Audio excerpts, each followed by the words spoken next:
ನಾನೀಗ ಸಣ್ಣ ಮಕ್ಕಳಿಗೂ ಆಗುವಂಥದ್ದು, ಮುದುಕರಿಗೂ ಆಗುವಂಥದ್ದು, ಎಲ್ಲ ಕಾಯಿಲೆಯವರಿಗೂ ಆಗುವಂಥದ್ದು ಒಂದು ನೇಂದ್ರ ಬಾಳೆ ಬೇಯಿಸಿ ಮಾಡುವಂಥದ್ದು ಒಂದು ಹೇಳಿಕೊಡ್ತೇನೆ. ಟಿಫಿನಿಗೆ 2 ಈ ಥರ ಸೈಜಿದ್ದು 2 ಬನಾನಾ ತಿಂದರೆ ಸಾಕಾಗುತ್ತೆ. ಇದು ಒಂದು 5 ಮಿನಿಟ್ಸ್ ಒಳಗೆ ನಡೆದು ಹೋಗುತ್ತೆ.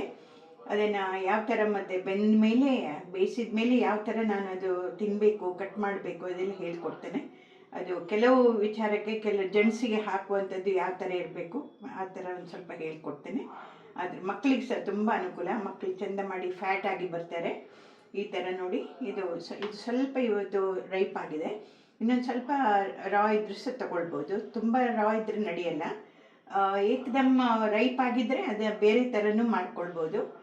ಈಗ ನೋಡಿ ಈ ಥರ ಇರ್ತದೆ. ಇದು ಮುಂದೆ ಹಿಂದೆ ಕಟ್ ಮಾಡಿ ತೆಗಿಬೇಕು. ಹೀಗೆ ಒಂದು ಇದ್ರ ತಟ್ಟೆಯಲ್ಲಿ ಹೀಗೆ ನೀರಿಟ್ಕೊಳ್ಬೇಕು. ನೀರಿಟ್ಕೊಂಡು ಒಂದು ಸಣ್ಣ ಏನಾದ್ರು ಡಬಲ್ ಬಾಯ್ಲರ್ ಹಾಗೆ ಸ್ಟೀಮಲ್ಲಿ ಮಾಡಿಕೊಂಡ್ರೆ ಸರಿ. ಇದು ಈ ಥರ ಮಾಡಿ ಹೀಗೆ ಸೇರಿಸ್ಕೊಳ್ಳುವಂಥದ್ದು. ಈ ಥರ ಮಾಡಿ ಸ್ಟವ್ ಮೇಲೆ ಇಟ್ಟು ಬೇಯಿಸ್ಕೊಳ್ಳುವಂಥ. ಇದಕ್ಕೆ 5 ಮಿನಿಟ್ಸು ಸಾಕಾಗುತ್ತೆ. ಒಂದೊಂದು ಸಲಕ್ಕೆ ಬೇಗನೂ ಆಗಲಿಕ್ಕೆ ಸಾಧ್ಯ ಉಂಟು. ನಿಮಗೆ ಬೆಂತು ಅಂತ ಹೇಳಲಿಕ್ಕೆ ಹೇಗೆ ಗೊತ್ತಾಗುತ್ತೆ ಅಂದರೆ, ಈ ಸ್ಕಿನ್ನು ಒಡೆದು ಹೋಗಿಬಿಡುತ್ತೆ, ಹೀಗೆ ಒಡ್ಕೊಂಡ್ಬಿಡುತ್ತೆ. ಆಗ ಇದು ಬೆಂದಿದೆ ಅಂತ ಲೆಕ್ಕ. ಕೆಲವರಿಗೆ ತುಂಬ ಬೇಯಿಸಿದರೆ ಒಳ್ಳೆಯದು, ಕೆಲವರಿಗೆ ಸ್ವಲ್ಪ ರಾ ಹಾಗೆ ಇದ್ದರೆ ಒಳ್ಳೆಯದು. ಆ ಥರ ಮಾಡ್ಬೋದು. ಈಗ ಸ್ಟವ್ ಮೇಲೆ ಇಡ್ತೇನೆ ನೋಡಿ. ಹೀಗೆ ಇಟ್ಟು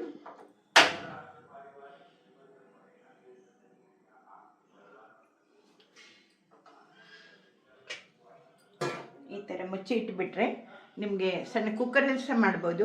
ತುಂಬ ಜನರಿಗೆ ಬೇಕಾದರೆ ಕುಕ್ಕರಲ್ಲಿ ಸಹ ಇಟ್ಟು ಡಬಲ್ ಬಾಯ್ಲರ್ ಹಾಗೆ ಮಾಡ್ಕೊಳ್ಬೋದು. ಬೆಂದು ಹೋಗಿದೆ ನೋಡಿ. ಈ ಥರ ಬ್ರೇಕ್ ಆಗಿದೆ. ತೋರಿಸ್ತೇನೆ ಈಗ.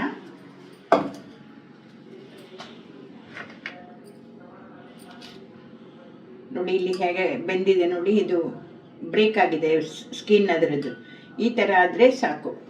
ಇದು ಈಗ ಸ್ವಲ್ಪ ರೈಪ್ ಆದ್ರಿಂದ ಈ ಥರ ಬಂದಿದೆ. ಇದಕ್ಕೆ ನೇಂದ್ರ ಬಾಳೆ ಅಂತ ಹೇಳ್ತಾರೆ. ಸರಿಯಾಗಿ ನೋಡ್ಕೊಳ್ಳಿ. ಇದು ಕೇರಳದ ಹಣ್ಣು. ಹೀಗೆ ಎಲ್ಲ ಕಡೆನೂ ಬೆಳೆಸ್ತಾರೆ ನೋಡಿ. ಇದು ಎಷ್ಟು ಚೆನ್ನಾಗಿ ಒಡೆದಿದೆ. ಈ ಥರ ಬರುತ್ತೆ.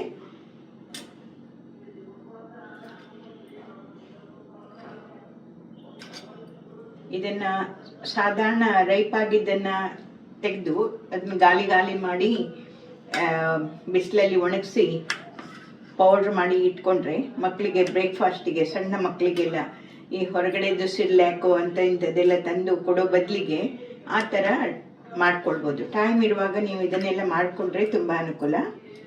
ಇದು ಎಂಥ ಕಾಯಿಲೆಯವರಿಗೂ ಕೊಡ್ಬೋದು. ನೋಡಿ, ಈ ನಡುವಲ್ಲಿ ಒಂದು ಸ್ಕಿನ್ ಇದು ಸೀಡ್ ಉಂಟಲ್ಲ, ಈ ಥರ ಮಾಡಿ ತೆಗಿಬೇಕು. ಇದು ಜೆಂಟ್ಸಿಗೆ ಅಷ್ಟು ಒಳ್ಳೆಯದಲ್ಲ ಅಂತ ಹೇಳ್ತಾರೆ. ಅವ್ರಿಗೆ ಕೊಡುವಾಗ ಈ ಥರ ಮಾಡಿ ಹೀಗೆ ಲೈನ್ ಹಾಕಿಬಿಟ್ರೆ ಸರಿ ಬಂದುಬಿಡುತ್ತೆ ಅದು. ಇದು ಸ್ವಲ್ಪ ಈಗ ರೈಪ್ ಆದ್ರಿಂದ ಸ್ವಲ್ಪ ಕಷ್ಟ ಬರುತ್ತೆ. ಇಲ್ಲದ್ರೆ ಚೆನ್ನಾಗಿ ಉದ್ದಕ್ಕೆ ಎಳ್ಕೊಂಡು ಬಿಡ್ಬೋದು. ಈಗ ಇಡ್ಲಿ ದೋಸೆ ಎಲ್ಲ ಮಾಡಲಿಕ್ಕೆ ಟೈಮ್ ಸಿಕ್ಕಲ್ಲ ಅಂಥವರಿಗೆಲ್ಲ ಇದನ್ನು ತಂದು ಇಟ್ಕೊಂಡ್ರೆ ತುಂಬ ಒಳ್ಳೆಯದು. ಹೆವಿ ಫುಡ್ಡು ಆಗಲ್ಲ. 2 ಆರಾಮಲ್ಲಿ ತಿನ್ಕೊಂಡ್ರೆ ಸಾಕಾಗುತ್ತೆ. ಮತ್ತು ಒಂದು ಹಲ್ದಿ ಹಾಲು ಮಾಡಿ ಕುಡ್ಕೊಂಡು ಬಿಟ್ಟರೆ ನಮಗೆ ಬ್ರೇಕ್ಫಾಸ್ಟ್ ಫಸ್ಟ್ ಕ್ಲಾಸ್ ಆಗುತ್ತೆ. ಫ್ಯಾಟ್ ಬರೋದಾಗಲಿ ಯಾವುದೂ ಇದರಲ್ಲಿ ಬರಲ್ಲ.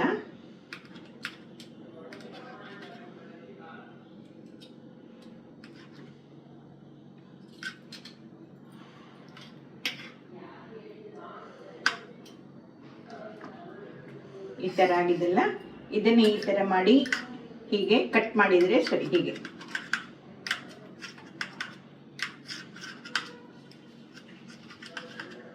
ಈ ಥರ ಮಾಡಿ ತುಪ್ಪ ಸಕ್ಕರೆ ಹಾಕಿ ತಿಂದರೆ ತುಂಬ ಟೇಸ್ಟು. ಇದು ಬೇಡ, ಡಯಾಬಿಟಿಸ್ ಎಲ್ಲ ಇದ್ದಿದ್ರೆ ಶುಗರ್ ಏನು ಹಾಕಬೇಕಂತಿಲ್ಲ. ಇದರಲ್ಲೇ ಸ್ವೀಟ್ ಇರುತ್ತೆ.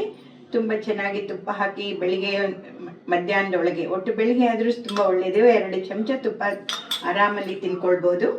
ಈಗ ಇದ್ರ ಮೇಲೆ ಶುಗರ್ ಹಾಕ್ತೇನೆ. ಈ ಥರ ಸ್ವಲ್ಪ ಚೆಲ್ಲಿದ್ರೆ ಸಾಕಾಗುತ್ತೆ ನೋಡಿ. ಇದೊಂದು ಚೆನ್ನಾಗಿ ಬೆಳಿಗ್ಗೆದ್ದು ಬ್ರೇಕ್ಫಾಸ್ಟ್ ಆಯಿತು ನಮಗೆ.